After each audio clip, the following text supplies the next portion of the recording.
جب 19 منٹس کی مودی نے ایک کی ہے، مطلب وہ میٹنگ کی ہے، اور میٹنگ میں یہ فیصلہ کیا ہے کہ آرمی کو فری ہینڈ دے دی ہے، اجازت دے دی ہے کہ وہ جو کرنا چاہتے ہیں کریں. مزے کی بات ہے کہ پورا ہفتہ گزر گیا، ابھی تک ان کی آرمی کی ہمت نہیں پڑی. وائی؟ بیکاز ہماری آرمی ان کو جواب دینے کے لیے مودی نے تو کہہ دیا، لیکن آگے جو آپریشنل تیاریاں تھی اس پہ ساری آرمی کی جو قیادت تھی اس نے ہاتھ کھڑے کر دیے. 4 بڑی میجر تبدیلیاں کرنی پڑی. اجیت ڈوول کو چینج کرنا پڑا، جو منجا ہوا ان کا ایک نیشنل سیکیورٹی ایکسپرٹ تھا.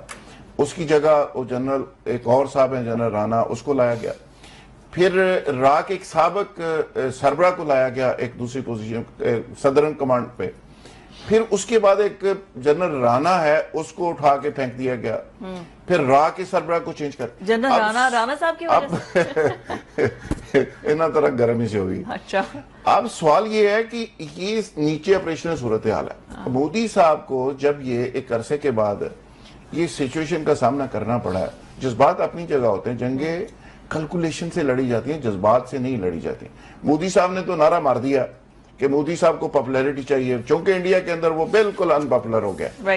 پاپولیرٹی چاہیے. پاپولیرٹی کا نتیجہ یہ نکلا کہ نیچے سے اس کو راہ نے کہا کہ ہم نہیں لڑ سکتے. اس کی جو ایئر اپنا ساری کمانڈ تھی فضائیہ کی، وہ ساری کی ساری نے کہا کہ جی ہم سے پاکستان بہت سپیریئر ہے، تو جہاز ہی بڑے ہم سے بہت سپیریئر. جہاز ان کے زیادہ ہیں، نمبر میں زیادہ ہیں، ٹینک بھی زیادہ ہے، توپے بھی زیادہ ہے، بجٹ بھی زیادہ ہے. اس کے باوجود انہوں نے کہا جی کہ وہ بہت سپیریئر ہے پاکستان، ہم ان کا مقابلہ نہیں کر سکتے. سب سے بڑی بات چائنا بیچ میں آ گیا، ایران آ گیا، ٹرکی آ گیا، اور سب سے جو بڑی بات ہے جس سے انڈیا بھاگا ہے، 7 ریاستیں ایسی ہیں جو بنگلہ دیش کے ایک بالکل بارڈر کے اوپر ہے. بنگلہ دیش وہاں سے راستہ صرف کاٹ دے نا تو 7 ریاستوں کا بالکل تعلق انڈیا سے ختم ہو جاتا ہے. تو وہاں بنگلہ دیش کھڑا ہو گیا. بنگلہ دیش اور چائنا اس وقت سیم پیج کے اوپر ہے. چائنا بنگلہ دیش اور پاکستان کا ایک بہت کلوز تعلق بن چکا ہے. اور بنگلہ دیش کے اندر جہاں پہ انڈین پراکسی تھی، انڈیا کے خلاف آج مظاہرے ہو رہے ہیں، اور وہاں پہ انہوں نے اپنی فوج کو الرٹ کر دیا ہے، اپنے بیری بیڑے تک الرٹ کر دیا ہے. جیسے بریک سے پہلے رانا صاحب نے یہ پوائنٹ اٹھایا تھا کہ انڈین میڈیا پروپیگنڈا کر رہا ہے عمران خان کے اگینسٹ کہ ان کو شاید ہی has been raped in the jail.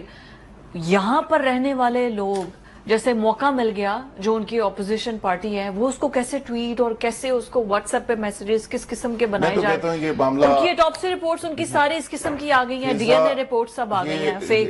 بات صرف عمران خان کی ہو یا نواز شریف کی ہو یا کسی کی بھی ہو، میں بات کروں گا کہ دیکھیں ٹائمنگ از ویری امپورٹنٹ.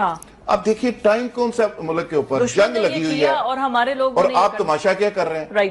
اور جو ٹرولنگ کر رہے ہیں سوشل میڈیا پہ، میں ان کو بھی کہتا ہوں، جو نہیں بولتے رانا صاحب کے بقول میں ان کو بھی کہتا ہوں، آج اس ملک نے، میں اگین کہوں گا کہ اس ملک نے آپ کو عزت دی، پاسپورٹ دیا، شناخت دی، پیسہ دیا، عہدے دیے.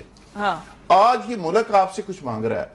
او بھائی اس پہ بھی آپ کیڑے نکال رہے ہو کہ وہ ایسے نہیں ہوگا، وہ ایسے ہوگا، یہ میں اس کی بات نہیں مانتا، میں ایسے.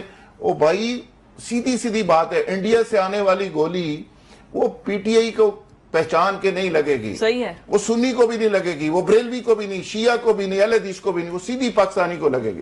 تو آپ دیکھیں کہ بارڈر کا آپ نے کس طرح حفاظت کرنی ہے. آپ نے ایز اے پاکستانی کھڑے ہونا ہے، as a P T I, as a Noon league کھڑے نہیں ہونا. صحیح ہے. اور آخری بات جو رانا صاحب بات کر رہے ہیں، یہ لاجیکلی ٹھیک ہے کہ اے پی سی بلانے میں کیا حرج ہے.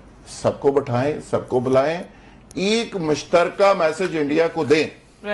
وہاں پہ تو ڈیوائیڈ ہے انڈیا کے اندر، پوری اپوزیشن اس کی کلاس لے رہی ہے، وہاں پہ اس کی گورنمنٹ خطرے میں چلے گئی. اس ڈرامے کے بعد مودی اس کو ایگزیکیوٹ نہیں کر سکا اس ڈرامے کو، تو وہاں پہ اس کے لیے بہت عجیب و غریب سچویشن ہے. تو پاکستان کو سچویشن ملنا چاہیے. صحیح ہے. گھر جب آپ کا ان آرڈر نہیں ہوتا، آپ دشمن سے نہیں لڑ سکتے.